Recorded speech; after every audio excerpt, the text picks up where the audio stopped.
ഈശോ മിശിഹായ്ക്ക് സ്തുതിയായിരിക്കട്ടെ. ആഗോള സമൂഹം ഇന്ന് നേരിടുന്ന വളരെ പ്രധാനപ്പെട്ട പ്രശ്നങ്ങളിലൊന്നാണ് കുടിയേറ്റം. ഈ ഒരു സാഹചര്യത്തിൽ നമ്മൾ ആഗോള സമൂഹത്തിൻ്റെ ചിന്തയോട് ചേർന്ന് 2024 ഏപ്രിൽ 5 തീയതിയിലെ ദീപിക പത്രത്തിൽ മനോഹരമായ ഒരു ലേഖനം പ്രത്യക്ഷപ്പെടുകയുണ്ടായി. അന്താരാഷ്ട്ര കുടിയേറ്റവും ആടുജീവിതവും എന്നായിരുന്നു അതിൻ്റെ ടൈറ്റിൽ. ഈ ലേഖനം എഴുതിയത് സീറോ മലബാർ സഭയുടെ പബ്ലിക് അഫയേഴ്സ് കമ്മീഷൻ്റെ സെക്രട്ടറി ആയിട്ടുള്ള ബഹുമാനപ്പെട്ട ജെയിംസ് കൊക്കാവൽ അച്ഛനായിരുന്നു. അച്ഛൻ ഇന്ന് നമ്മളോടൊപ്പമുണ്ട്. അച്ഛാ, ഈശോ മിശിഹായെ സ്തുതിയായിരിക്കട്ടെ. അച്ഛാ, ഇപ്പോൾ നമ്മൾ വളരെ ഗൗരവമുള്ളൊരു പ്രശ്നമാണ് ഈ കുടിയേറ്റം എന്ന് പറയുന്നത്. നമ്മുടെ സമൂഹം നേരിട്ടുകൊണ്ടിരിക്കുകയാണ്. യഥാർത്ഥത്തിൽ ഇപ്പോൾ യൂറോപ്പിലേക്കുള്ള കുടിയേറ്റങ്ങൾ കൂടുന്നു, നമ്മുടെ യുവജനങ്ങൾ അവിടെ സ്ഥിരതാമസമാക്കുന്നു, അവർ തിരിച്ചു വരുന്നില്ല. അപ്പം ഈ ഒരു പ്രശ്നങ്ങളെയും ഈ കുടിയേറ്റത്തെയൊക്കെ അച്ഛൻ എങ്ങനെയാണ് വിലയിരുത്തുന്നത്? നമ്മൾ മുൻകാലങ്ങളിലുള്ള കുടിയേറ്റങ്ങൾ ഒന്നാമതായിട്ട് അത് കേരളത്തിനുള്ളിലേക്ക് തന്നെ, മലബാർ ഇടുക്കി മേഖലകളിലേക്ക് തന്നെയുള്ള കുടിയേറ്റങ്ങൾ, അല്ലെങ്കിൽ ഇന്ത്യക്കുള്ളിലേക്ക് മറ്റ് സംസ്ഥാനങ്ങളിലേക്കുള്ള കുടിയേറ്റങ്ങളൊക്കെ ആയിരുന്നു. പിന്നെ ഗൾഫിലേക്കുള്ള ജോലിക്കായിട്ട് പോയിട്ടുള്ള ആളുകളും അവിടെ തിരികെ നാട്ടിൽ വന്ന് സെറ്റിൽ ചെയ്യണം എന്നുള്ള ആഗ്രഹത്തോടു കൂടി പോയിരുന്നു എന്നുള്ളതാണ്. പിന്നെ അതിൻ്റെ മറ്റൊരു പ്രധാനപ്പെട്ട കാര്യമെന്ന് പറയുന്നത്, കുടുംബങ്ങളിൽ കൂടുതൽ കുട്ടികളുള്ളതുകൊണ്ട് കുറേ പേര് കുടിയേറിപ്പോയാലും ഇവിടുത്തെ കുടുംബങ്ങൾക്കൊന്നും തന്നെ കാര്യമായ പ്രശ്നങ്ങൾ സംഭവിച്ചിരുന്നില്ല. കൃത്യമായ ബാക്കപ്പ് ഇവിടെ ഉണ്ടായിരുന്നു. ഇവിടുത്തെ കമ്മ്യൂണിറ്റി അതേപോലെ തന്നെ തുറന്നു പോകുന്നൊരു സാഹചര്യം ഉണ്ടായിരുന്നു.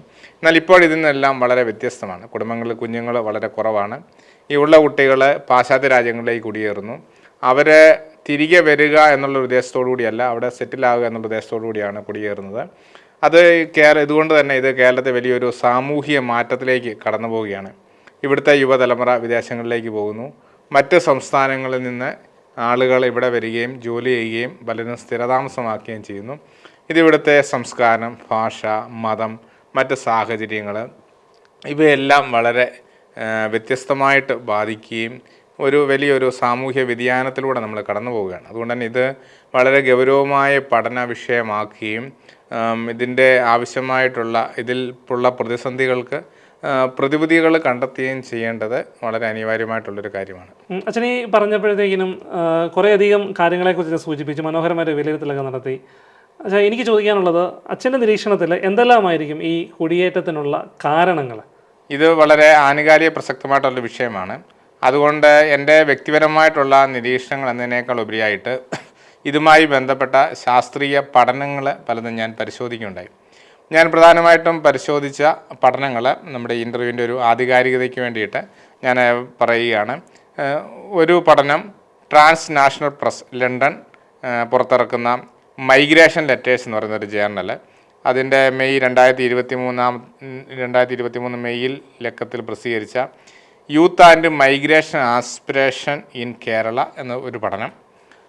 പിന്നെ രണ്ടാമതായിട്ട് ബോർ international journal of social science 2023 പ്രസിദ്ധപ്പെടുത്തിയ problems and prospects of undergraduate migrant students from Kerala എന്നൊരു മറ്റൊരു പഠനം.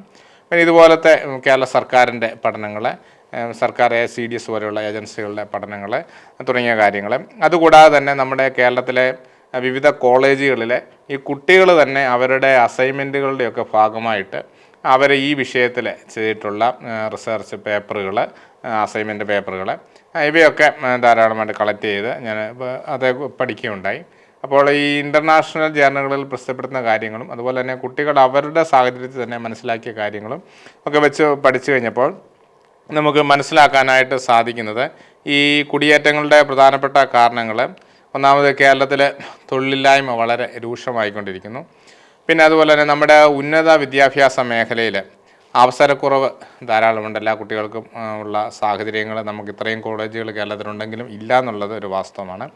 പിന്നെ അതുപോലെ തന്നെ നിലവാര തകർച്ച നമ്മുടെ ഉന്നത വിദ്യാഭ്യാസത്തിന്. കേരളം പ്രൈമറി വിദ്യാഭ്യാസത്തിൽ ഒത്തിരി, സെക്കൻഡറി വിദ്യാഭ്യാസം ഒത്തിരി മുന്നോട്ട് പോയിട്ടുണ്ടെങ്കിലും ഈ ഉന്നത വിദ്യാഭ്യാസ രംഗത്ത് പലപ്പോഴും നിലവാര തകർച്ച നമുക്കുണ്ടാകുന്നുണ്ട്.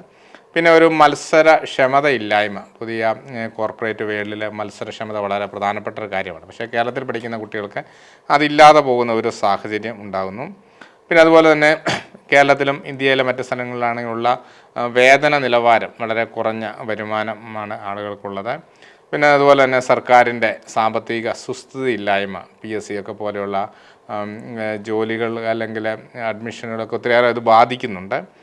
പിന്നെ ഇന്ത്യയിലെ ജീവിത നിലവാരത്തിൻ്റെ കുറവ്, അഴിമതികൾ, രാഷ്ട്രീയ പ്രശ്നങ്ങൾ, പിന്നെ സംവരണം വലിയൊരു പ്രശ്നമാണ്. ഒരു ജനവിഭാഗം ആളുകൾ ഈ സംവരണത്തിൽ നിന്ന് പുറത്തു നിൽക്കുന്നു. അത് കാരണം അവർക്ക് സാഹചര്യങ്ങളില്ലാതെ വരുന്നു. പിന്നെ സ്വജനപക്ഷപാതം, അഴിമതി തുടങ്ങിയ കാര്യങ്ങൾ, ഇവയൊക്കെയാണ് പല കുട്ടികളും പാശ്ചാത്യ കുടിയേറ്റത്തിൻ്റെ കാരണങ്ങളായിട്ട് ഒക്കെ ചൂണ്ടിക്കാണിക്കുന്നത്. എങ്കിലും നമുക്ക് ഏറ്റവും കൂടുതൽ പറയാനായിട്ട് സാധിക്കുന്നത് കൂടുതൽ കുട്ടികളും ഇതിനെ മുതിരുന്നത്, ഈ കുടിയേറ്റത്ത് മുതിരുന്നത് അവരുടെ സുഹൃത്തുക്കളുടെ ഒരു സ്വാധീനം, പിയർ ഗ്രൂപ്പ് പ്രഷർ എന്ന് പറയുന്നത്, അതാണ് ഏറ്റവും കൂടുതൽ ഇന്ന് ഇത് കുട്ടികളെ സ്വാധീനിക്കുന്നത്. മാതാപിതാക്കളെക്കാളും അല്ലെങ്കിൽ അധ്യാപകരോ ഒക്കെ അവർക്ക് പറഞ്ഞു കൊടുക്കുന്ന കാര്യങ്ങളെക്കാൾ കൂടുതലും സുഹൃത്തുക്കളുടെ സ്വാധീനം, പിയർ ഗ്രൂപ്പ് പ്രഷറാണ് കുട്ടികളെ ഏറ്റവും കൂടുതൽ സ്വാധീനിക്കുന്നതും ഈ കുടിയേറ്റത്തിന് ഏറ്റവും കൂടുതൽ പ്രേരിപ്പിക്കുന്നത്. അപ്പം അച്ഛൻ ഈ വളരെ വിശദമായിട്ട് പറഞ്ഞു. കുറേയധികം പഠനങ്ങൾ, നല്ല സ്റ്റാൻഡേർഡ് ആയിട്ടുള്ള ഇൻ്റർനാഷണൽ ജേണലുകൾ ഉൾപ്പെടെയുള്ള കാര്യങ്ങളൊക്കെ അച്ഛൻ കോട്ട് ചെയ്തു, പഠനങ്ങളൊക്കെ തന്നെ. പക്ഷേ നമ്മുടെ ദീപിക ലേഖനത്തിലാണെങ്കിലും കുറേയധികം സ്റ്റാറ്റിസ്റ്റിക്സ് ഉണ്ടായിരുന്നു. എൻ്റെ ഒരു ചോദ്യം, ആ സ്റ്റാറ്റിസ്റ്റിക്സുകളൊക്കെ അച്ഛൻ ഒന്നുകൂടെ ഒന്ന് വിശദമാക്കാമോ? ഈ അന്താരാഷ്ട്ര കുടിയേറ്റവുമായി ബന്ധപ്പെട്ടിട്ടുള്ള വിവരങ്ങളൊക്കെ തന്നെ ഈ പഠനങ്ങളിൽ കണ്ട വിവിധ സ്റ്റാറ്റിസ്റ്റിക്സുകളെ, അതിൽ പലതും പല പഠനങ്ങളിൽ നിന്ന് എടുത്തിട്ടുള്ളതാണ്. എല്ലാം ഒരു പഠനത്തിൽ നിന്ന് തന്നെ കിട്ടിയിട്ടുള്ളതല്ല. അപ്പം ലേഖനത്തിൽ നിന്നൊക്കെ തന്നെ കിട്ടിയിട്ടുള്ളതല്ല. അപ്പോൾ അതിനകത്ത് എല്ലാത്തിൽ നിന്നും തന്നെ നമുക്ക് മനസ്സിലാക്കാവുന്ന കാര്യം, ഈ പോയിരിക്കുന്ന 100% കുട്ടികളും ലോൺ അടിസ്ഥാനത്തിൽ ലോൺ വാങ്ങി ആണ്, ലോൺ പൈസയ്ക്കാണ് പോയിരിക്കുന്നത് എന്നുള്ളതാണ്. പിന്നെ അതുപോലെ തന്നെ ഇതിൽ നമ്മൾ കാണുന്നത്, ഈ കുട്ടികളെല്ലാം വിദ്യാഭ്യാസം എന്ന് പറഞ്ഞാണ് പോകുന്നത്. പക്ഷെ പോയിരിക്കുന്നതിൽ 45% കുട്ടികളും വിദേശ രാജ്യങ്ങളിലുള്ള ഉന്നത നിലവാരം, ഇന്ത്യയെക്കാൾ ഒരു ഉന്നത ജീവിത നിലവാരം അവിടെ ഉണ്ട് എന്നുള്ള ഒരു ലക്ഷ്യത്തോടു കൂടി പോയിരിക്കുന്നവരാണ്. പിന്നെ ഒരു 42% പേര് പറഞ്ഞിരിക്കുന്നത് അവരെ വരുമാനം, ഇവിടത്തേക്കാൾ കൂടുതൽ ഉയർന്ന വരുമാനം കിട്ടും എന്ന പേരിൽ അവർ പോയിരിക്കുന്നു. വിദ്യാഭ്യാസത്തിന് വേണ്ടിയിട്ടാണ് പോയിരിക്കുന്നത് എന്ന് പുറമെ പറയുമ്പോഴും ഇത് യഥാർത്ഥത്തിൽ 12% ആളുകൾ മാത്രമാണ് വിദ്യാഭ്യാസം എന്നുള്ള യഥാർത്ഥ ലക്ഷ്യം വെച്ച് പോയിരിക്കുന്നത്. ഇനി ഇത് പോയിരിക്കുന്ന രാജ്യങ്ങൾ നമ്മൾ നോക്കുകയാണെങ്കിൽ ഒരു 42% പേര് യു കെക്കാണ് പോയിരിക്കുന്നതും, 25% പേര് കാനഡ, പിന്നെ 17% പേരാണ് ഓസ്ട്രേലിയ, ന്യൂസിലാൻഡ്, ജർമ്മനി തുടങ്ങിയ രാജ്യങ്ങളിലേക്കൊക്കെ പോയിരിക്കുന്നത്. ബാക്കി രാജ്യങ്ങളിലേക്കൊക്കെ നാമമാത്രമായിട്ടുള്ള ശതമാനം ആളുകൾ മാത്രമേ പോയിട്ടുള്ളൂ. ഇതിൽ 79% വിദ്യാഭ്യാസ കുടിയേറ്റക്കാരും ഈ സമൂഹത്തിലെ മധ്യവർഗത്തിൽ നിന്നാണ് പോയിരിക്കുന്നത് എന്നുള്ളതാണ്. അതുകൂടാതെ ഈ വിദ്യാഭ്യാസ കുടിയേറ്റക്കാർ 63% പേരും 18 മുതൽ 23 വയസ്സ് വരെ, അതായത് +2 കഴിഞ്ഞ് അല്ലെങ്കിൽ ഡിഗ്രി തലത്തിൽ പഠിക്കുന്ന കുട്ടികളാണ്, ആ പ്രായമുള്ളവരാണ് പോയിരിക്കുന്നതെന്ന് നമുക്ക് മനസ്സിലാക്കാനായിട്ട് സാധിക്കും. പിന്നെ ഈ പോയിരിക്കുന്നതിൽ 57% പെൺകുട്ടികളാണ്, ആൺകുട്ടികളെക്കാൾ കൂടുതൽ പെൺകുട്ടികളാണ് പോയിരിക്കുന്നത്. പിന്നെ മറ്റൊരു കൗതുകരമായിട്ടുള്ളൊരു വസ്തുത, ഇതിൽ പോയിരിക്കുന്നതിൽ 50% പേരും മറ്റ് അന്വേഷണങ്ങളൊന്നും ഇല്ലാതെ പോയിരിക്കുന്നതാണ്. കൂട്ടുകാർ പറഞ്ഞത് കേട്ടും അല്ലെങ്കിൽ ഏജൻസികളുടെ വാക്കുകൾ വിശ്വസിച്ചും പോയിരിക്കുന്നതാണ്, അല്ലെങ്കിൽ അവിടുത്തെ സാഹചര്യങ്ങൾ എന്നതിനെക്കുറിച്ചൊന്നും ഗൗരവമായിട്ടുള്ള അന്വേഷണം നടത്തിയിട്ട് പോയിരിക്കുന്നതല്ല എന്നുള്ളതാണ്. ഇനിയും നമുക്ക് ഈ കുടിയേറ്റക്കാരിലെ ഈ 60% പേരും ഹയർ സെക്കൻഡറി +2 ശേഷം പോയിരിക്കുന്നു എന്നുള്ളതാണ്. പിന്നെ മറ്റൊരു കാര്യം, ഇപ്രകാരം പോയിരിക്കുന്നവരിൽ 46% പേരും നാട്ടിൽ എന്തെങ്കിലും സാധ്യത ഉണ്ടെങ്കിൽ തിരിച്ചു വരാനായിട്ട് ആഗ്രഹിക്കുന്നവരാണ് എന്നുള്ളതാണ് ഈ സ്റ്റാറ്റിസ്റ്റിക്സിൽ നമുക്ക് മനസ്സിലാക്കാനായിട്ട് സാധിക്കുന്നത്. പക്ഷേ ഈ സ്റ്റാറ്റിസ്റ്റിക്സുകൾ വളരെ അത്ഭുതകരമായിരിക്കുന്നു. കാരണം നിരവധി കുട്ടികൾ നമ്മുടെ കുഞ്ഞുങ്ങൾ അവർ പുറത്തേക്ക് പഠിക്കാൻ വേണ്ടി പോകുന്നു, അല്ലെങ്കിൽ ആ പേരിൽ പോകുന്നു എന്നുള്ളതൊക്കെ നമുക്ക് മനസ്സിലാക്കാൻ സാധിച്ചു. അച്ഛൻ്റെ ഒരു നിരീക്ഷണത്തിൽ ഇത്രയും പഠിക്കുകയൊക്കെ കാര്യങ്ങൾ മനസ്സിലാക്കുകയും ചെയ്തപ്പം എൻ്റെ ഒരു സംശയം, നമ്മുടെ ഈ പഠിക്കാൻ വേണ്ടി പോകുന്ന, വിദ്യാഭ്യാസത്തിന് വേണ്ടി പോകുന്ന കുഞ്ഞുങ്ങൾ നേരിടുന്ന പ്രധാനപ്പെട്ട പ്രശ്നങ്ങൾ എന്തെല്ലാമായിരിക്കുമെന്ന് ഒന്ന് വിശദമാക്കാമോ? അവർ ഇവിടെ നിന്ന് മറ്റൊരു സ്ഥലത്തേക്ക് പോയി കഴിയുമ്പം ഈ സംസ്കാരം, ഒരു കൾച്ചർ ഒരു വലിയ പ്രശ്നമാണ്. അതായത് നമുക്ക് മനുഷ്യന് വായു പോലെയും മത്സ്യത്തിന് വെള്ളം പോലെയും തന്നെ പ്രധാനപ്പെട്ടതാണ് ഈ സംസ്കാരം. മറ്റൊരു സംസ്കാരത്തിൽ നമ്മൾ ജീവിക്കേണ്ടി വരുന്നത് കൊണ്ടുള്ള ഒത്തിരിയേറെ പ്രശ്നങ്ങൾ പലപ്പോഴും നേരിടുന്നുണ്ട്. നമ്മൾ വിദേശ രാജ്യങ്ങളിലേക്ക് ചെല്ലുമ്പോൾ അവിടുത്തെ പലരും ഇന്ത്യയിലെ നിയമങ്ങൾ തന്നെയാണ് അവിടെയും എന്നുള്ള ഒരു ചിന്തയിലാണ് പലരും പോകുന്നത്. പക്ഷേ അത് ശരി, അവിടുത്തെ നിയമങ്ങൾ വളരെ വ്യത്യസ്തമാണ് ചില കാര്യങ്ങളിലൊക്കെ. അതുകൊണ്ട് തന്നെ അറിയാതെ പലരും നിയമക്കുരുക്കുകളിൽ പെട്ടുപോകുന്നു. പിന്നെ അതുപോലെ തന്നെ ഭാഷ ശരിയായിട്ട് അറിയാത്തതുകൊണ്ട് കമ്മ്യൂണിക്കേഷൻ്റെ വലിയൊരു പ്രശ്നം ഉണ്ടാകുന്നു. പിന്നെ അതുപോലെ പരിചിതമല്ലാത്ത ഒരു സാഹചര്യത്തിൽ അവർ ജീവിക്കേണ്ടി വരുന്നു. പിന്നെ കാലാവസ്ഥ, വളരെ വലിയ തണുപ്പ്, -ഒക്കെ പോലും വരുന്ന കാലാവസ്ഥയിൽ ജീവിക്കുന്നത് കൊണ്ട് ഒത്തിരിയേറെ ആരോഗ്യ പ്രശ്നങ്ങൾ അവർക്കുണ്ടാകുന്നു എന്നുള്ളതാണ്. അതുപോലെ തന്നെ സാമ്പത്തിക പ്രശ്നങ്ങൾ, താമസ സൗകര്യത്തിൻ്റെ പ്രശ്നങ്ങൾ, ഒക്കെ ഇവയെല്ലാം ഇവർ നേരിടുന്ന വലിയ പ്രശ്നങ്ങളാണ്. ഇങ്ങനെയുള്ള ഈ വിവിധ പ്രശ്നങ്ങൾ വന്ന് ഡിപ്രഷനിലേക്ക് പോകുന്ന കുട്ടികളും ഉണ്ട് എന്നുള്ളതാണ്. അവർക്കവിടെ ഒന്നും സംസാരിക്കാനോ അല്ലെങ്കിൽ ഇതിനൊരു ആശ്വാസം കിട്ടാനായിട്ടോ ഒന്നും അവർക്ക് സമീപിക്കാൻ പോലും ആളുകളില്ലാതെ വളരെ ഡിപ്രഷനിലേക്ക് പോയിട്ടുള്ള കുട്ടികളുണ്ട് എന്നുള്ളതും വളരെ ഒരു പ്രസക്തമായിട്ടുള്ളൊരു കാര്യമാണ്. ഈ ഡിപ്രഷനെ കുറിച്ചൊക്കെ പറഞ്ഞപ്പോഴത്തേക്കിനും ഇതിൻ്റെ ഒരു ഗൗരവം എത്രത്തോളം വലുതാണെന്ന് മനസ്സിലാക്കുന്നു. ഇപ്പോൾ നമുക്കറിയാം, അടുത്ത കാലത്ത് വളരെ ചർച്ച ചെയ്യപ്പെട്ട ഒരു സിനിമയാണ് ആടുജീവിതം. മലയാളിക്ക് പെട്ടെന്ന് കണക്ട് ചെയ്യാൻ പറ്റും ഈ പ്രവാസവുമായിട്ട് ബന്ധപ്പെട്ട്. ആടുജീവിതത്തിലെ നജീബ് ഒത്തിരി സ്വപ്നങ്ങളുമായിട്ട് ഗൾഫിൽ ചെല്ലുന്നു. എല്ലാ സ്വപ്നങ്ങളും തകർന്നു പോകുന്നു. അദ്ദേഹം വളരെ ഭീകരമായൊരു അവസ്ഥയിലേക്കൊക്കെ പോകുന്നു. എൻ്റെ ഒരു ചോദ്യം, ശരിക്കും ഈ ഒരു ആടുജീവിതം തന്നെ, അതായത് വലിയ പ്രതീക്ഷകളുമായിട്ട് വിദേശത്ത് ചെന്ന കുഞ്ഞുങ്ങൾ അവരുടെ എല്ലാ പ്രതീക്ഷകളും തകർന്ന് വളരെ ഭീകരമായിട്ടുള്ള ഒരു ആടുജീവിതത്തിൻ്റെ അവസ്ഥയിലേക്ക് ഈ വിദേശ കുടിയേറ്റങ്ങൾ കാരണമാകുന്നുണ്ടോ? നമ്മുടെ കുഞ്ഞുങ്ങൾ അങ്ങനെ ഒരു അവസ്ഥയിലേക്ക് പോകുന്നുണ്ടോ എന്നാണ് അച്ഛൻ്റെ ഒരു നിരീക്ഷണം. ശരിക്കും നജീബ് ഒരു പ്രതീകമാണ്.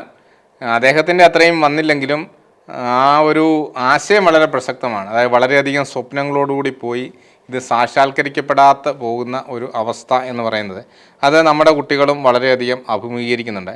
അപ്പോൾ അതിലെ ഏറ്റവും അധികമായിട്ട് പറയാനായിട്ടുള്ളത്, ഏറ്റവും കൂടുതൽ കുട്ടികൾ അല്ലെങ്കിൽ 40% കുട്ടികൾ ഈ പഠനപ്രകാരം പോയിട്ടുള്ളത് ഉയർന്ന ജീവിത നിലവാരം അത് ലക്ഷ്യം വെച്ചാണ് പോയിട്ടുള്ളത്.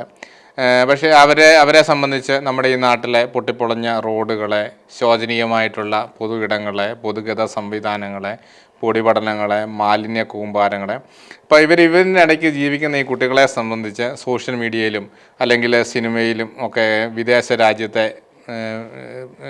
സിറ്റികളെ, അവിടുത്തെ ജീവിത സൗകര്യങ്ങളെ, ഇതൊക്കെ അവിടുത്തെ സ്വാതന്ത്ര്യം, എന്തും ചെയ്യാനായിട്ട് അല്ലെങ്കിൽ ആരും ചോദിക്കാനോ പറയാനില്ലാത്ത ഒരു സംസ്കാരം, ഇതൊക്കെ എല്ലാം അവരെ വളരെയധികം ആകർഷിക്കുന്നുണ്ട്. ഇപ്പം ഇതിൻ്റെ ഒരു ആകർഷണത്തിൻ്റെ ഫലമായിട്ടാണ് കുട്ടികൾ പലരും പോകുന്നത്. എന്നാൽ അവിടെ ചെന്ന് കഴിയുമ്പം സംഭവിക്കുക എന്താണെന്ന് ചോദിച്ചാൽ, പല കുട്ടികളും വീട്ടിൽ സ്വന്തമായിട്ട് ഒരു മുറിയുള്ളവരാണ്, സ്വന്തമായിട്ട് ഒരു മുറിയിൽ ഒറ്റയ്ക്ക് താമസിക്കുന്ന കുട്ടികളാണ്. അവിടെ ചെന്ന് കഴിയുമ്പോൾ ഇടുങ്ങിയ മുറികളിൽ പല കുട്ടികളോടൊപ്പം താമസിക്കേണ്ടതായിട്ട് വരുന്നു. ചിലയിടത്തൊക്കെ ഈ വാടകയുടെ വലിയ പ്രശ്നമുള്ളതുകൊണ്ട് പെൺകുട്ടികളും ആൺകുട്ടികളും പോലും ഒരുമിച്ചൊക്കെ താമസിക്കേണ്ടതായിട്ട് വരുന്നു. ഇത് പല ധാർമ്മിക പ്രശ്നങ്ങൾ ഉണ്ടാക്കുന്നുണ്ട്. പിന്നെ അവർക്ക് വളരെ കുറഞ്ഞ വിലയ്ക്ക് കിട്ടുന്ന കുറഞ്ഞ ഭക്ഷണ സാധനങ്ങളൊക്കെ കഴിക്കേണ്ടതായിട്ട് വരുന്നു. ചില യൂട്യൂബ് ചാനലിലൊക്കെ വന്ന വീഡിയോ, ചില കുട്ടികളെ പാലത്തിൻ്റെ അടിയിൽ പോലും ഈ താമസിക്കാനായിട്ട് വാടക കൊടുക്കാൻ പറ്റാതെ പാലത്തിനടിയിൽ പോലും സാഹചര്യങ്ങളുണ്ടാകുന്നു. പിന്നെ അവിടെ ഈ ഭിക്ഷക്കാർക്ക് വേണ്ടിയിട്ടുള്ള ഫുഡ് ബാങ്കുകളുണ്ട്, അതിൽ നിന്ന് ഭക്ഷണം കഴിക്കുന്നു. പിന്നെ ചില രാജ്യങ്ങൾ, കാനഡ ഒക്കെ ഈയിടെ പുതിയ നിയമം, ഈ കുടിയേറ്റക്കാർ ഫുഡ് ബാങ്കുകളിൽ നിന്ന് ഭക്ഷണം കഴിക്കാൻ പാടില്ല എന്നുള്ള നിയമം പോലും കൊണ്ടുവന്നു എന്നുള്ളതാണ്. അപ്പം നമുക്ക് ഈ ജീവിത നിലവാരം ലക്ഷ്യം വെച്ച് പോകുമ്പോൾ ചില കുട്ടികൾക്ക് നല്ല അവസരങ്ങൾ കിട്ടുന്നുണ്ടാവാം. പക്ഷേ പല കുട്ടികളും വളരെ പരിമിതമായ സാഹചര്യങ്ങളിൽ ജീവിതം മുന്നോട്ട് കൊണ്ടുപോകേണ്ടതായിട്ട് വരുന്നു എന്നുള്ളതാണ്. ഇത് അവരെ സംബന്ധിച്ച് വളരെ ഒരു വലിയ മാനസിക ആഘാതം സൃഷ്ടിക്കുന്ന ഒരു കാര്യമാണ്. പക്ഷേ ഇപ്പം നമുക്ക് ഇതിൽ നിന്ന് മനസ്സിലാക്കുന്നത്, ഈ കുടിയേറുന്ന പറഞ്ഞ വലിയൊരു സ്വപ്നം ഉയർന്ന വരുമാനം എന്ന് പറയുന്നത്. പക്ഷെ അച്ഛനിപ്പോൾ പറഞ്ഞ ഒരു കേട്ടിട്ട് എൻ്റെ ഒരു ചോദ്യം, ശരിക്കും ഇവർക്ക് ഈ ഒരു സ്വപ്നം സാക്ഷാത്കരിക്കാൻ പറ്റുന്നുണ്ടോ? ഉയർന്ന വരുമാനം എന്നുള്ള സ്വപ്നം. ഉയർന്ന ജീവിത നിലവാരം ഏറ്റവും പ്രധാനപ്പെട്ട ഒരു കാര്യമായിട്ട് കണ്ടു. അതുപോലെ തന്നെ ഈ 42% പേര് ഉയർന്ന വരുമാനം ലക്ഷ്യം വെച്ച് പോയിട്ടുള്ളതാണ്. അപ്പോൾ അവർ ഈ നാട്ടിൽ നിന്ന് കണക്കാക്കുമ്പോൾ അവിടുത്തെ കിട്ടുന്ന ഡോളറിലോ യൂറോയിലോ ഒക്കെ കിട്ടുന്ന വരുമാനം ഇന്ത്യൻ രൂപയുമായിട്ട് കണക്കാക്കുമ്പോൾ വലിയ ഒരു തുകയായിട്ട് തോന്നുന്നു. പക്ഷേ അവിടെ ചെന്ന് കഴിയുമ്പോൾ അവിടുത്തെ വളരെ ഉയർന്ന ഒരു ടാക്സ് സിസ്റ്റമാണ്, നികുതി സമ്പ്രദായമാണ്. പലപ്പോഴും ഗൾഫ് നാടുകളിൽ ജോലി ചെയ്യുന്നവർക്ക് നികുതി അടയ്ക്കേണ്ടതായിട്ട് വരുന്നില്ല. പക്ഷേ യൂറോപ്യൻ രാജ്യങ്ങളിൽ വലിയ നികുതി ഉണ്ട്, സോഷ്യൽ സെക്യൂരിറ്റി ഒക്കെ ആയിട്ട് ബന്ധപ്പെട്ട ടാക്സുകളൊക്കെ ഒത്തിരി ഉണ്ട്. പിന്നെ വളരെ ഉയർന്ന വീട്ടുവാടക എന്നിട്ട് പോലും കിട്ടാത്ത സാഹചര്യങ്ങൾ, ഭക്ഷണ ചെലവ്, അതുപോലെ തന്നെ ചികിത്സാ ചെലവ്, ഇതൊക്കെ പലപ്പോഴും സാധാരണക്കാരായിട്ടുള്ള ആളുകൾക്ക് താങ്ങാനായിട്ട് സാധിക്കാത്ത കാര്യങ്ങളാണ്. അപ്പോൾ അതുകൊണ്ട് തന്നെ അതുകൂടാതെയാണ് ഇവർക്ക് ഈ നാട്ടിൽ നിന്നെടുത്ത വലിയ ഭാരിച്ച 20-30 ലക്ഷമൊക്കെ ലോൺ എടുത്താണ് ചില കുട്ടികളൊക്കെ തന്നെ പോയിരിക്കുന്നത്. അപ്പോൾ അത് തിരിച്ചടയ്ക്കേണ്ട വലിയൊരു ബാധ്യത ഇവർക്ക് വരുന്നു. പിന്നെ ഇവർ പലരും പഠനത്തോടൊപ്പം പാർട്ട് ടൈം ജോലി ചെയ്ത് ഇത് അടയ്ക്കാമെന്നുള്ളൊരു ചിന്തയിൽ വരുന്നവരുണ്ട്. പക്ഷേ പാർട്ട് ടൈം ജോലി ചെയ്യാൻ ഇവർക്ക് മതിയായിട്ടുള്ള അവസരങ്ങൾ ലഭിക്കുന്നില്ല എന്നുള്ളതാണ്. എത്ര സമയം കിട്ടിയെന്ന് പറഞ്ഞാലും ഒരാഴ്ചയിൽ 20 മണിക്കൂറൊക്കെ പല രാജ്യങ്ങളിലും ജോലി ചെയ്യാനായിട്ട് സാധിക്കത്തുള്ളൂ. പിന്നെ അതുപോലെ തന്നെ ചിലരൊക്കെ ചെന്ന് ചേരുന്ന ക്യാമ്പസുകൾ വളരെ ഉൾനാടുകളിലും വനപ്രദേശങ്ങളിലൊക്കെയുള്ള ക്യാമ്പസുകൾ ചെന്ന് ചേരുന്നു. അവർക്ക് യാതൊരു ജോലി സാധ്യതയും ഇല്ലാത്ത സാഹചര്യങ്ങൾ ഉണ്ടാകുന്നുണ്ട്. അപ്പോൾ ചിലരൊക്കെ അത് മറികടക്കാനായിട്ട് നിയമവിരുദ്ധ മാർഗ്ഗങ്ങൾ, കൂടുതൽ സമയം രഹസ്യമായിട്ട് ജോലി ചെയ്യുക തുടങ്ങിയ കാര്യങ്ങളൊക്കെ ചെയ്യുന്നു. പക്ഷേ അത് വളരെ നിയമക്കുരുക്കുകളിലേക്കൊക്കെ പോകുന്ന സാഹചര്യമുണ്ട്. അതുപോലെ തന്നെ ചില സ്ഥാപനങ്ങൾ ഈ കുട്ടികളെ കൊണ്ട് ജോലി ചെയ്യിച്ചിട്ട് പണം കൊടുക്കാതെ ചൂഷണം ചെയ്യുന്ന സാഹചര്യങ്ങൾ ഉണ്ട് എന്നതും കേൾക്കുന്നു. അപ്പോൾ ഇങ്ങനെയുള്ള ഒത്തിരിയേറെ കാര്യങ്ങൾ ഉണ്ടാകുന്നുണ്ട്. ഈ അടുത്ത ദിവസങ്ങളിലൊക്കെ ചില വാർത്തകളൊക്കെ വന്നത് അവിടുത്തെ പല തൊഴിൽ സ്ഥാപനങ്ങളുടെ മുമ്പിലും ഇൻ്റർവ്യൂവിന് നീണ്ട ക്യൂവ്, അവിടുത്തെ ആളുകൾ ഇതിനു മുമ്പ് കണ്ടിട്ടില്ലാത്ത സാഹചര്യങ്ങൾ, നീണ്ട ക്യൂവുകൾ കാണുന്നു. അതുപോലെ തന്നെ ഫാക്ടറികളിലൊക്കെ വളരെ മോശം സാഹചര്യങ്ങളിൽ പോലും, തൊഴിൽ സാഹചര്യങ്ങളിൽ പോലും ജോലി ചെയ്യാനായിട്ട്, നമ്മുടെ ആരോഗ്യത്തെ ബാധിക്കുന്ന സാഹചര്യങ്ങളിൽ പോലും ജോലി ചെയ്യാനായിട്ട് കുട്ടികൾ തയ്യാറാകുന്നു എന്നൊക്കെയാണ്. നമ്മളിതിൻ്റെ ഒരു റിയാക്ഷൻ നമ്മുടെ നാട്ടിൽ കാണാൻ സാധിക്കും. അതായത് നമ്മുടെ പല ഭക്തമാസികളുണ്ട്. ഇപ്പം കൃപാസനം, വചനോത്സവം, ഇതിലെ താളുകൾ എടുത്ത് നോക്കിയാൽ ഇതിലിങ്ങനെ ധാരാളം പ്രാർത്ഥനാ നിയോഗങ്ങൾ കാണാം. അപ്പോൾ നമ്മളിപ്പോൾ എടുത്ത് നോക്കിയാൽ ഏറ്റവും കൂടുതൽ പ്രാർത്ഥനാ നിയോഗങ്ങൾ കാണുന്നത് വിദേശത്ത് പഠിക്കാനായിട്ട് പോയ മക്കൾക്ക് പാർട്ട് ടൈം ജോലി ലഭിക്കാനായിട്ട് വേണ്ടിയിട്ടുള്ള പ്രാർത്ഥനകളും അല്ലെങ്കിൽ വിസയിനുള്ള നന്ദി പ്രകടനങ്ങളും ഒക്കെയാണ് നമുക്ക് കാണാൻ സാധിക്കുന്നത്. അപ്പോൾ നമ്മുടെ സമൂഹം അഭിമുഖീകരിക്കുന്ന പ്രധാനപ്പെട്ട പ്രശ്നങ്ങൾ എന്താണെന്ന് നമുക്ക് ഇങ്ങനത്തെ മാസികൾ നോക്കിയാൽ പോലും നമുക്ക് മനസ്സിലാകും എന്നുള്ളതാണ്. ഞാൻ ഒരു ഉദാഹരണം പറയുകയാണെങ്കിൽ, കഴിഞ്ഞ ക്രിസ്മസിനാണ് നമ്മുടെ ഇവിടെ തന്നെ ഇവിടെ കൂടെ ഉണ്ടായിരുന്ന ഒരു വൈദികൻ ഒരു യൂറോപ്യൻ രാജ്യത്തേക്ക് സീറോ മലബാർ ഇടവകയിൽ തന്നെ സേവനം ചെയ്യാനായിട്ട് പോയി. അപ്പോൾ അദ്ദേഹത്തെ കഴിഞ്ഞ ക്രിസ്മസിന് ഞാൻ ക്രിസ്മസ് വിഷ് ചെയ്യാനായിട്ടൊക്കെ വിളിച്ചപ്പോൾ അദ്ദേഹം അദ്ദേഹത്തിൻ്റെ ഇടവകയിൽ 300ഓളം സീറോ മലബാർ കുടുംബങ്ങളുണ്ടെന്നാണ് പറയുന്നത്. പുതിയൊരു ഇടവകയാണ്. അപ്പോൾ ആ ഇടവകയിൽ അദ്ദേഹം ആളുകളുമായിട്ട്, കൈക്കാരന്മാർ അങ്ങനെയൊക്കെയുള്ളവരായിട്ട് പോയിരിക്കുകയാണ്. അതായത് ജോലിയില്ലാതെ വിഷമിക്കുന്ന കുടുംബങ്ങളിൽ ക്രിസ്മസിന് ക്രിസ്മസ് കിറ്റ് ഭക്ഷണമായിട്ട് കൊടുക്കാനായിട്ട്. അദ്ദേഹം പറയുന്നത് ആ ഇടവകയാണ് ഇവരെ ഇപ്പോൾ ജോലി കിട്ടുന്നവരെ സപ്പോർട്ട് ചെയ്ത് നിർത്തിയിരിക്കുന്നത്. ഈ ഇടവകയിൽ നിന്ന് ഭക്ഷണം കൊടുക്കുന്നില്ലെങ്കിൽ ആ കുടുംബവും കുഞ്ഞുങ്ങളൊക്കെ പട്ടിണിയായി പോകും എന്നാണ് അദ്ദേഹം പറയുന്നത്. അപ്പോൾ അങ്ങനെ ഉള്ള ദുരിതാവസ്ഥയിൽ, കാരണം അവിടുത്തെ തൊഴിൽ നിയമങ്ങളൊക്കെ കർക്കശമായതുകൊണ്ട് എന്ത് തൊഴിലും ചെയ്യാനായിട്ട് സാധിക്കാത്ത സാഹചര്യത്തിൽ തൊഴിലില്ലാതെ, യാതൊരു വരുമാനവും ഇല്ലാതെ വീടിനുള്ളിൽ അടച്ചിരിക്കേണ്ട സാഹചര്യങ്ങൾ പോലും ഉണ്ടായിരുന്ന ആളുകളുണ്ട് എന്നത് യാഥാർത്ഥ്യമാണ്. ഇത് പലപ്പോഴും പലരും പുറത്ത് പറയാനായിട്ട് തയ്യാറാകുന്നില്ല. പക്ഷേ നമുക്ക് കണ്ടെത്താനായിട്ട് സാധിക്കുന്ന രാജപാല പ്രവർത്തകർ എന്ന നിലയിൽ നമ്മുടെ മുമ്പിൽ വരുന്ന കേസുകളാണിതൊക്കെ. നമുക്ക് തന്നെ മനസ്സിലാക്കാൻ സാധിക്കും, നമ്മുടെ +2 കഴിഞ്ഞ വളരെ മിടുക്കരായിട്ടുള്ള പിള്ളേർ, അല്ലെങ്കിൽ ഡിഗ്രി കഴിഞ്ഞ പിള്ളേരൊക്കെ പല രീതിയിൽ കഴിവുള്ളവർ, അവർ പുറത്തോട്ട് പോവുക. യഥാർത്ഥത്തിൽ അവരുടെ കരിയറിന് എന്താ സംഭവിക്കുന്നത്? അവർ ആഗ്രഹിക്കുന്നത് നമുക്ക് എത്താൻ പറ്റുന്നുണ്ടോ? അല്ലെങ്കിൽ അവരുടെ കരിയർ ശരിക്കും അവർ അവരെത്തപ്പെടേണ്ട ഇടങ്ങളിൽ എത്തിപ്പെടാൻ അവർക്ക് കഴിയാതെ പോകുന്നുണ്ടോ? അച്ഛൻ അതിനെക്കുറിച്ചൊന്ന് വിശദമാക്കാമോ? അപ്പം നമ്മുടെ കുട്ടികൾ പലരും നാട്ടിലെ ഉന്നത വിദ്യാഭ്യാസ മേഖലയെ പഠിച്ചുകൊണ്ടൊക്കെയാണ്, അല്ലെങ്കിൽ ഇവിടെ തൊഴിലവസരമുള്ള കോഴ്സുകളില്ല എന്നൊക്കെ. പക്ഷേ അവർ യഥാർത്ഥത്തിലൊരു കരിയർ ഗൈഡൻസ് നടത്തുകയോ അതേക്കുറിച്ചൊരു അന്വേഷണം നടത്തുകയോ ഒന്നും ചെയ്യുന്നില്ല. നമ്മളൊക്കെ പറഞ്ഞു കൊടുക്കുന്ന കാര്യങ്ങൾ അവർ വിശ്വസിക്കാനായിട്ട് തയ്യാറാകുന്നില്ല. അതേസമയം ഇപ്രകാരമുള്ള ഏജൻസികൾ അവരുടെ പരസ്യങ്ങളൊക്കെ അവർ തൊണ്ണോടാതെ വിഴുങ്ങുന്ന ഒരു അവസരമാണ് നമുക്ക് കാണാനായിട്ട് സാധിക്കുന്നത്. അപ്പോൾ ഇവർ പോകുന്ന പല, അല്ലെങ്കിൽ ഏജൻസികൾ ഓഫർ ചെയ്യുന്ന പല കോഴ്സുകളും വളരെ മികച്ച കോഴ്സുകളോ, അല്ലെങ്കിൽ പല യൂണിവേഴ്സിറ്റികളും ക്വാളിറ്റിയുള്ള, നിലവാരമുള്ള യൂണിവേഴ്സിറ്റികളോ ഒന്നും അല്ല. അപ്പം അതുകൊണ്ട് തന്നെ, അതുമാത്രമല്ല, ചില രാജ്യങ്ങളിൽ പഠിക്കുന്ന കോഴ്സുകൾ കൊണ്ട് മറ്റ് സ്ഥലങ്ങളിൽ പോയി ജോലി ചെയ്യാനായിട്ട്, അല്ലെങ്കിൽ ഒരുപക്ഷെ ഇന്ത്യയിൽ പോലും വന്ന് ജോലി ചെയ്യാനായിട്ട് അത് സാധിക്കുന്നില്ല എന്നുള്ളതാണ്. അപ്പം ഒരു മികച്ച കരിയർ നേടിയെടുക്കാനായിട്ട് ആ വിദ്യാഭ്യാസം ഒരിക്കലും ഉപകരിക്കുന്നില്ല. അതുകൊണ്ട് തന്നെ ഇത് അവരുടെ ഭാവി നഷ്ടപ്പെടുത്തി കളയുന്ന, ഭാവിയും സമ്പത്തും ഒക്കെ നഷ്ടപ്പെടുത്തി കളയുന്ന ഒരു കാര്യമായിട്ട് ഇത് മാറുന്നുണ്ട് എന്നുള്ളതാണ്. ഒരാളുടെ പ്രൊഫഷൻ അല്ലെങ്കിൽ കരിയർ എന്ന് പറയുന്നത് എന്താണ്? അയാളുടെ അഭിരുചികൾ, ആപ്റ്റിറ്റ്യൂഡ്സ്, അതുപോലെ തന്നെ സ്കിൽസ്, നൈപുണ്യങ്ങൾ, ഇവയൊക്കെ അതിനനുസരിച്ചുള്ള ഒരു ജോലി ചെയ്യുക എന്നുള്ളതാണ് ഒരാളുടെ കരിയർ അല്ലെങ്കിൽ പ്രൊഫഷൻ എന്ന് പറയുന്നത്. കാരണം അയാൾക്ക് അതിനകത്ത് മാത്രമേ സക്സസ് ആകാനായിട്ട് സാധിക്കുകയുള്ളൂ. അപ്പോൾ സ്വന്തം സ്കിൽസിനും ആപ്റ്റിറ്റ്യൂഡ്സിനും അനുസരിച്ചുള്ള ഒരു ജോലി കണ്ടെത്തി അതിനകത്ത് അഭിവൃദ്ധി പ്രാപിച്ച് അതിൻ്റെ ഏറ്റവും ഉയർന്ന തലത്തിൽ എത്തുക എന്നുള്ളതാണ് ഒരാളെ സംബന്ധിച്ച് അയാളുടെ കരിയർ എന്ന് പറയുന്നത്. ആ ഒരു ജോലി ചെയ്യുമ്പോൾ മാത്രമാണ് അയാൾക്ക് സന്തോഷം ഉണ്ടാകുന്നത്. പക്ഷേ നമ്മൾ ഈ വിദേശത്ത് കിട്ടുന്ന ഏതെങ്കിലും ഒരു കോഴ്സ് പഠിച്ച് നിലവാരമില്ലാത്ത ഒരു സർട്ടിഫിക്കറ്റ് വാങ്ങി വരുന്ന ഒരു വ്യക്തിക്ക് ഒരിക്കലും ഇപ്രകാരം സ്വന്തം കരിയർ ഡെവലപ്പ് ചെയ്യാനായിട്ട് സാധിക്കില്ല.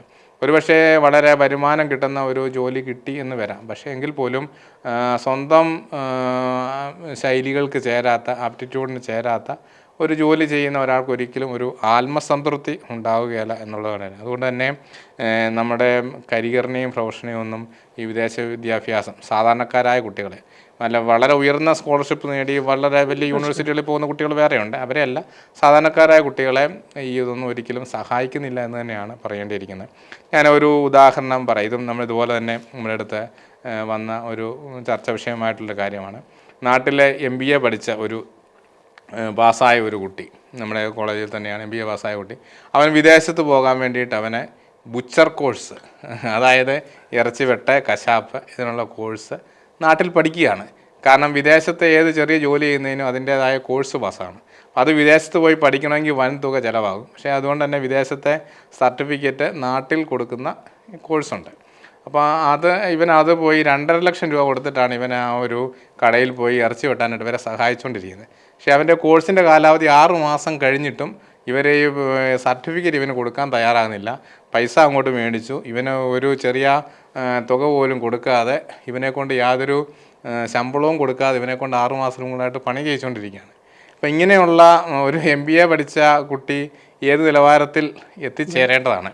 അപ്പോൾ ഇവൻ ഈ വിഷയം, ഈ പ്രശ്നം ചർച്ച അല്ലെങ്കിൽ അവതരിപ്പിച്ചപ്പോൾ ഞാൻ അവനോട് ചോദിച്ചു, നീ ഒന്നാമതൊരു MBA പഠിച്ചു, ബിസിനസ് പഠിച്ചു, രണ്ടാമത് നീ ഇറച്ചി വെട്ടുന്ന ഒരു തൊഴിൽ പഠിച്ചു, നിനക്ക് എന്തുകൊണ്ട് സ്വന്തമായിട്ടൊരു ബിസിനസ് തുടങ്ങിക്കൂടാ എന്ന് ചോദിച്ചു. അവൻ ഉത്തരവൊന്നും പറഞ്ഞില്ല. പക്ഷെ അവൻ്റെ പരാതി ഇതാണ്, അവൻ വഞ്ചിക്കപ്പെട്ടു എന്നുള്ളതാണ്. പക്ഷെ അവൻ അതിനകത്തൊരു നമ്മുടെ കുട്ടികൾ ഇങ്ങനെയാണ്, ഇതിനുള്ള സാധ്യതകൾ സ്വന്തമായിട്ട് കണ്ടെത്താനായിട്ട് തയ്യാറാകാതെ മറ്റുള്ളവരെ മാത്രം ആശ്രയിക്കുന്ന ഒരു രീതിയാണ് നമ്മുടെ കുട്ടികൾക്ക്.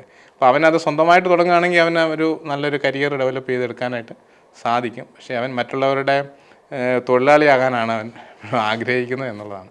പക്ഷേ നമ്മുടെ പാശ്ചാത്യ രാജ്യങ്ങളിലേക്ക് ഒരു സാമൂഹിക ചുറ്റുപാടും ഒക്കെ മാറി വരിക. അപ്പം യഥാർത്ഥത്തിൽ എന്തായിരിക്കും നമ്മുടെ പാശ്ചാത്യ രാജ്യങ്ങളുടെ ഭാവി? ഇനി അവിടെ സംഭവിക്കുന്ന പ്രശ്നങ്ങൾ എത്രത്തോളം നമ്മുടെ കുടിയേറ്റക്കാരെ അത് ബാധിക്കും? തീർച്ചയായിട്ടും പാശ്ചാത്യ രാജ്യങ്ങൾ പലതും സാമ്പത്തികമായിട്ടൊരു സാച്ചുറേഷൻ സ്റ്റേറ്റിലാണ്. അവർക്ക് ഇനിയും മുന്നോട്ട് അധികം പോകാനായിട്ടില്ല. അവർക്ക് ഹ്യൂമൻ റിസോഴ്സ് അവരുടേതായിട്ടില്ല, കുട്ടികളൊക്കെ കുറവാണ്. പിന്നെ പുറത്തുനിന്ന് വരുന്നവരെ മാത്രം ആശ്രയിച്ച് അവരുടെ എക്കോണമി മുന്നോട്ട് പോവുകയാണ്. അപ്പോൾ അതുകൊണ്ട് തന്നെ അവരുടെ GDP ഒക്കെ എല്ലാ വർഷവും ഒക്കെ കുറഞ്ഞു വരുന്ന ഒരു സാഹചര്യം. അതേസമയം ഇന്ത്യ ലോകത്തെ 3ാമത്തെ സാമ്പത്തിക ശക്തിയായിട്ട് മാറാനായിട്ടുള്ള തയ്യാറെടുപ്പുകൾ നടത്തിക്കൊണ്ടിരിക്കുന്ന ഒരു രാജ്യമാണ്. അപ്പോൾ വിദേശ രാജ്യത്തിൻ്റെ ഒരു സാമ്പത്തികമായിട്ടുള്ള ഭാവി വളരെ ഒരു ഇത്ര ശോഭനീയമായിട്ട് നമുക്ക് പറയാനായിട്ട് സാധിക്കില്ല എന്നുള്ളതാണ്. പിന്നെ രണ്ടാമതായിട്ട് വളരെയധികം കുടിയേറ്റക്കാർ പല ഏഷ്യൻ രാജ്യങ്ങളിൽ നിന്നും ആഫ്രിക്കൻ രാജ്യങ്ങളിൽ നിന്നൊക്കെ വന്നു. അവിടെ വളരെ മുൻകാലങ്ങളെ കേട്ടിട്ടില്ലാതിരുന്ന തീവ്രവാദം, പ്രത്യേകിച്ച് ഇസ്ലാമിസ്റ്റ് തീവ്രവാദം അവിടെ വളരെ ശക്തമായിക്കൊണ്ടിരിക്കുന്നു എന്നുള്ളതാണ്. അവരുടെ ആക്രമണങ്ങൾക്ക് നമ്മളിവിടെ പോലും ഉള്ള ആളുകൾ പോലും ഇരയാകുന്ന സാഹചര്യമുണ്ട്. പിന്നെ രണ്ടാമതായിട്ട് ഈ തീവ്രവാദത്തിനെതിരായിട്ട് അവിടെ വലതുപക്ഷ തീവ്രവാദം വളർന്നു വരുന്നു എന്നുള്ളതാണ്. അപ്പോൾ ഈ വലതുപക്ഷ തീവ്രവാദികളെ കൂടുതൽ അപകടകാരികളാണ്. കാരണം അവർ ഇന്ത്യയിൽ നിന്ന് വന്നിട്ടുള്ള ഏതൊരു വ്യക്തിയെയും അവർ അവരുടെ ശത്രു എന്നുള്ളൊരു കാറ്റഗറിയിൽ തന്നെയാണ് പെടുത്തുന്നത്. അതുകൊണ്ട് തന്നെ അവരുടെ ഭാഗത്തു നിന്നുള്ള ആക്രമണങ്ങൾ ഉണ്ടാകാനുള്ള സാധ്യത മറ്റതിനേക്കാൾ കൂടുതലാണ് ഒരു പക്ഷേ. അപ്പോൾ ഇത് വളരെയധികം ദോഷകരമായി ബാധിക്കുന്നു. പിന്നെ അടുത്ത ഒരു വിഷയം അവിടെ ഉണ്ടാകുന്ന കാലാവസ്ഥ വ്യതിയാനമാണ്. അവിടെ വലിയ ചുഴലിക്കാറ്റുകളൊക്കെ ഇപ്പോൾ ഉണ്ട്. ഈ ആഗോളതാപനം കൂടുന്നതിൻ്റെ ഫലമായിട്ട് അത് ഏറ്റവും കൂടുതൽ അഫക്റ്റ് ചെയ്യുന്ന പ്രദേശങ്ങളൊന്നാണ് യൂറോപ്പ്, അമേരിക്കൻ രാജ്യങ്ങൾ. വലിയ ചുഴലിക്കാറ്റുകൾ, കൊടുങ്കാറ്റുകളൊക്കെ ഉണ്ടാകുന്നു. ജർമ്മനിയിലൊക്കെ പോലും കഴിഞ്ഞ വർഷം വെള്ളപ്പൊക്കം ഉണ്ടാകുന്നു. അവിടെ മുൻകാലങ്ങളിൽ കേട്ടിട്ടില്ലാത്ത സാഹചര്യം. അപ്പോൾ അതുപോലെ തന്നെ ചൂട് കൂടുന്നു. അപ്പോൾ അവരുടെ കാലാവസ്ഥ വ്യതിയാനവും വളരെയധികം അവിടെയൊക്കെ ബാധിക്കും. ഇത് നമ്മുടെ കുട്ടികളെ ഇതൊന്നും ചിന്തിക്കാതെയാണ് ഈ ഒരു യൂറോപ്യൻ മൈഗ്രേഷന് വേണ്ടിയിട്ട് വളരെയധികം താല്പര്യത്തോടു കൂടി നമ്മുടെ ആളുകൾ മുന്നോട്ട് പോകുന്നത്. അച്ഛൻ്റെ ഈ മൈഗ്രേഷനെ കുറിച്ച് പറഞ്ഞപ്പോൾ നമ്മൾ മറ്റു രാജ്യങ്ങളെക്കുറിച്ച് സംസാരിച്ചു. ശരിക്കും വെച്ചാൽ നമ്മുടെ നല്ല പിള്ളേർ ഇവിടെ നിന്ന് അങ്ങോട്ട് പോകുമല്ലേ? അപ്പോൾ ശരിക്കും നമ്മുടെ നാട് നേരിടുന്നൊരു വലിയ പ്രശ്നം, അതിനെക്കുറിച്ച് അച്ഛനൊന്ന് പറയുകയാണെങ്കിൽ. നമ്മുടെ വിദേശ വിദ്യാഭ്യാസത്തിനായിട്ട് പോകുമ്പം അവരുടെ സ്വപ്നങ്ങൾ ഒത്തിരി അവിടെ സാക്ഷാത്കരിക്കും. അതുപോലെ തന്നെ നമ്മുടെ നാട്ടിലെ അവസ്ഥ, അപ്പോൾ നമ്മുടെ കുടുംബങ്ങളിലെ കുട്ടികളില്ലാതെ വരുന്നു, കുടുംബങ്ങൾക്ക് തുടർച്ചയില്ലാതെ വരുന്നു എന്നുള്ളതാണ്. ഇപ്പോൾ നമ്മുടെ അതിരൂപതയിൽ തന്നെ നമ്മൾ ഈയിടെ സർവേ നടത്തിയല്ലോ, ആ സർവേയുടെ റിസൾട്ട് സാറും പരിശോധിച്ചതാണ്. 60 വയസ്സിന് മുകളിൽ ഉള്ളവർ മാത്രം താമസിക്കുന്ന 12% വീടുകൾ, നമ്മുടെ ഈ ഒരു അതിരൂപതയിൽ തന്നെ പറയുമ്പോൾ 80,000 വീടുകളിൽ 12% ഏതാണ്ട് 10,000 വീടുകൾ 60 വയസ്സിന് മുകളിലുള്ളവർ മാത്രം താമസിക്കുന്ന വീടുകളാണ്. അപ്പോൾ ആ വീടുകൾ ഒരു 10 അല്ലെങ്കിൽ 20 വർഷത്തിനുള്ളിൽ പൂർണ്ണമായും അടച്ച് പൂട്ടപ്പെടുന്ന ഭവനങ്ങളാണ് എന്നുള്ളതാണ്. അതുപോലെ തന്നെ പൊതു ഇടങ്ങളിൽ കുട്ടികളില്ലാതെ വരുന്നു, അല്ലെങ്കിൽ നമ്മുടെ പള്ളികളിലും അങ്ങനെയുള്ള സാഹചര്യങ്ങളിൽ പൊതുസമൂഹത്തിലും കുട്ടികളുടെ എണ്ണം കുറഞ്ഞു വരുന്നു. കഴിഞ്ഞ കുറച്ച് ദിവസങ്ങൾക്ക് മുമ്പ് പോലീസിൻ്റെ ഒരു റിപ്പോർട്ടുണ്ടായിരുന്നു, പത്തനംതിട്ട ജില്ലയിൽ ക്രൈം റേറ്റ് കുറയുന്നു, പോലീസിന് കാര്യമായ പണിയില്ല. കാരണം എന്താണെന്ന് ചോദിച്ചാൽ അവിടെ യുവജനങ്ങൾ കുറയുന്നു എന്നാണ്. അപ്പോൾ അത് ഒരു വശം നമ്മളൊരു പക്ഷേ തമാശയായിട്ട് കാണുന്നു. പക്ഷേ എല്ലാ മേഖലകളിലും ഇതുപോലെ രാഷ്ട്രീയ, സാമൂഹിക, മതരംഗങ്ങളിലും സാംസ്കാരിക രംഗങ്ങളിലും കലാസാഹിത്യ രംഗങ്ങളിലും ഒന്നും മനുഷ്യവിഭവശേഷി ഇല്ലാത്ത ഒരു സാഹചര്യത്തിലേക്ക് നമ്മുടെ നാട് പോകുന്നു എന്നുള്ളതാണ്. അതുപോലെ തന്നെ നമ്മുടെ സ്ഥാപനങ്ങൾ, കോളേജുകളൊക്കെ, ഇപ്പോൾ ആർട്സ് ആൻഡ് സയൻസ് കോളേജുകൾ ഒക്കെ സാറ് തന്നെയും SP കോളേജിൽ പഠിപ്പിക്കുന്നു. അപ്പോൾ നമ്മുടെ അവിടുത്തെ നല്ല കോഴ്സുകൾക്ക്, ട്രഡീഷണലായിട്ടുള്ള കോഴ്സുകൾക്ക് കുട്ടികളില്ലാത്ത ഒരു സാഹചര്യത്തിലേക്ക് പോകുന്നു. യൂണിവേഴ്സിറ്റികളൊക്കെ തന്നെ കഴിഞ്ഞ വർഷം കണക്കുകൾ, MG യൂണിവേഴ്സിറ്റി 40% സീറ്റ് വേക്കൻ്റ് ആണ് ടോട്ടല്. അപ്പോൾ അങ്ങനെയുള്ള കണക്കുകൾ നമ്മുടെ ഇവിടെ വന്നത്. ഇപ്പോൾ ഇതൊരു വലിയ ഒരു പ്രത്യാഘാതം നമ്മുടെ സമൂഹത്തിലെ ഒരു ബ്രെയിൻ ഡ്രെയിൻ സംഭവിക്കുന്നു. നമ്മുടെ കുടുംബങ്ങളെ അന്യാധീനമായി പോകുന്നു, വസ്തുവകകൾ അന്യാധീനമായി പോകുന്നു. ഇങ്ങനെയൊക്കെയുള്ള ഒരു വലിയ പ്രശ്നം നമ്മുടെ നാട് അഭിമുഖീകരിക്കുന്നുണ്ട്. അത് ഇപ്പോൾ അറിയാത്തത് കാരണമാണ് അത് നമ്മൾ അതത്ര ഗൗരവമായിട്ട് എടുക്കാത്തത്. അത് കാരണം ഭാവിയെക്കുറിച്ച് ചിന്തിക്കുന്നവർക്ക് മാത്രമേ അതിൻ്റെ ഒരു ഗൗരവം എപ്പോഴും മനസ്സിലാകത്തുള്ളൂ. നമ്മുടെ നാട്ടിൽ തന്നെ നമുക്ക് നമ്മുടെ ഈ കുട്ടികൾക്കൊക്കെ തൊഴിലവസരങ്ങൾ കൊടുക്കുകയാണെങ്കിൽ, തൊഴിൽ കണ്ടെത്താൻ പറ്റുവാണെങ്കിൽ ഒരു പരിധി വരെ ഈ പറഞ്ഞ കുടിയേറ്റത്തെ നമുക്ക് നിയന്ത്രിക്കാൻ പറ്റത്തില്ലേ? അച്ഛൻ തന്നെ ഇപ്പോൾ സൂചിപ്പിച്ചത് അത്രത്തോളം ഭീകരമായിരിക്കും നമ്മുടെ നാടിൻ്റെ അവസ്ഥയെന്ന്. അപ്പോൾ നമുക്കിവിടെ അങ്ങനെ അവസരങ്ങൾ കൊടുത്ത് നമ്മുടെ യുവജനങ്ങളെ ഇവിടെ തന്നെ നമുക്ക് പിടിച്ചു നിർത്തണം. അതിനപ്പുറം അവർക്ക് ഇവിടെ നല്ലൊരു സാഹചര്യം ഒരുക്കി കൊടുക്കുവാനും അങ്ങനെ ഈ പ്രശ്നത്തെ പരിഹരിക്കുവാനും സാധിക്കുമോ? തീർച്ചയായിട്ടും നമ്മൾ അതിൻ്റെ ഒരു കൂട്ടായ ഒരു പരിശ്രമം നമ്മുടെ സമൂഹത്തിൽ നിന്ന് ഉണ്ടാകണം. അതുപോലെ തന്നെ കുട്ടികളും യുവജനങ്ങളും നമ്മളെ വിശ്വാസത്തിലെടുക്കാനായിട്ട് തയ്യാറാകണം.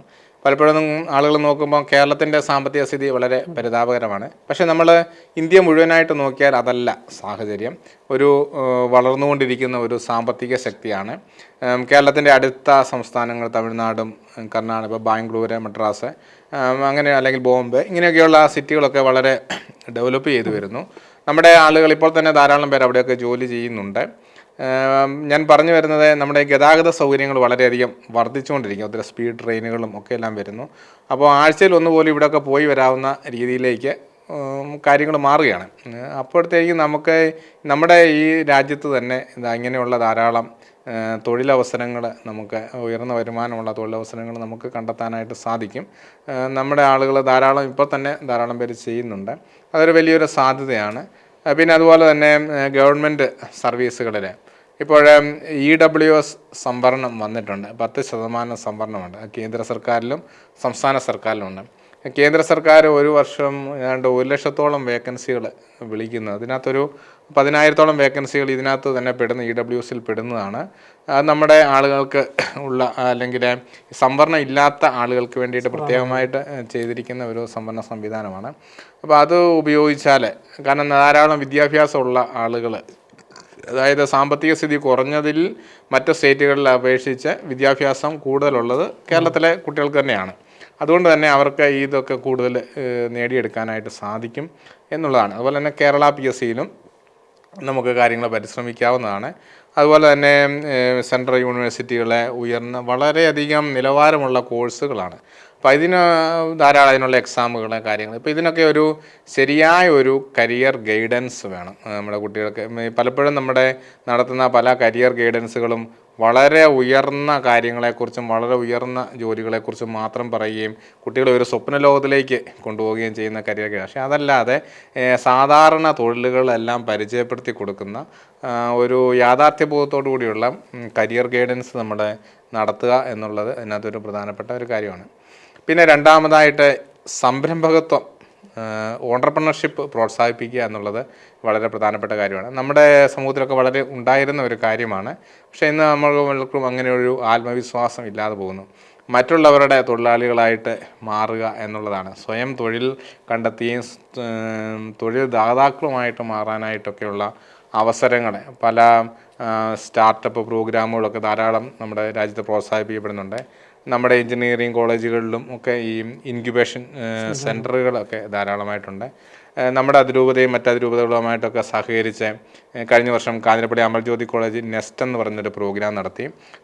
ഈ വർഷം നമ്മളത് വിങ്സ് 2.0 എന്ന് പറഞ്ഞ് SP കോളേജ് ജൂണിൽ നടത്തുന്നു. അപ്പോൾ ഇതൊക്കെ നമ്മുടെ യുവജനങ്ങൾക്ക് സംരംഭകത്വം മനസ്സിലാക്കിയെടുക്കാനും അത് അല്ലെങ്കിൽ അതിൽ വളരാനും അവർക്ക് സാധ്യതകൾ, അതായത് ഇതിലേക്ക് ഇൻവെസ്റ്റ് ചെയ്യാനായിട്ടുള്ള സാധ്യതകൾ കിട്ടാനും ഒക്കെ ആയിട്ട് ഉള്ള ഒരു അവസരമാണ്.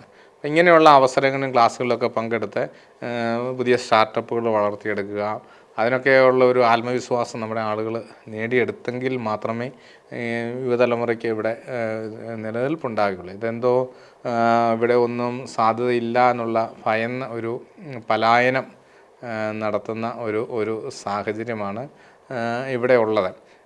കേരളത്തിലെ അല്ലെങ്കിൽ ഇത് നടത്താനായിട്ടുള്ള സംരംഭങ്ങളൊക്കെ നടത്താനുള്ള സാഹചര്യങ്ങൾ വളരെ കുറവാണ്, രാഷ്ട്രീയ സാമൂഹിക സാഹചര്യങ്ങൾ വളരെ കുറവാണ് എന്നൊക്കെ നമ്മൾ പലപ്പോഴും പറയാറുണ്ട്. പക്ഷേ കേരളത്തിൽ ധാരാളം സംരംഭകരുണ്ട്.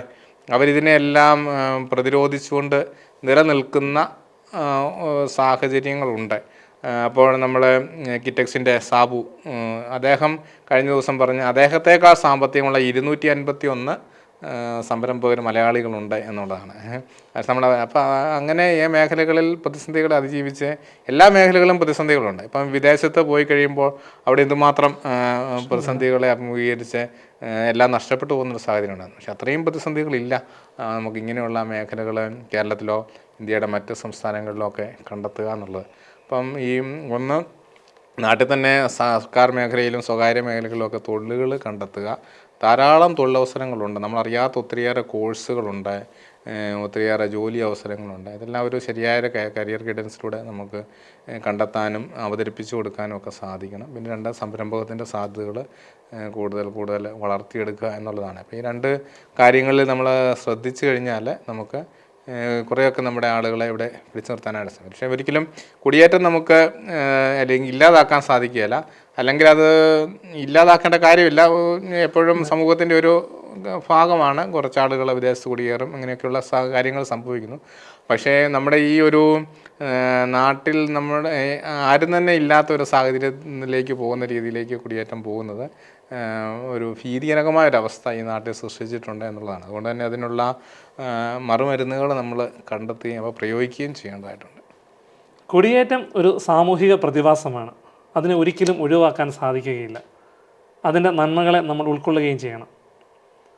അതേസമയം തന്നെ നമ്മൾ മനസ്സിലാക്കേണ്ടത് കുടിയേറ്റം എന്ന് പറയുന്നത്, മറ്റൊരു രാജ്യത്തേക്കുള്ള നമ്മുടെ പറിച്ചുനടൽ എന്ന് പറയപ്പെടുന്നത് നമ്മുടെ കൂട്ടുകാരുടെ സ്വാധീനത്തിന് വഴങ്ങിയോ അതല്ലെങ്കിൽ ഏതെങ്കിലും റിക്രൂട്ട്മെൻറ്റ് ഏജൻസികളുടെയോ അങ്ങനെയുള്ള ഏജൻസികളുടെയോ പരസ്യത്തിൻ്റെ മായിക പ്രഭാവത്തിൽ വീണിട്ടോ ആകരുത്.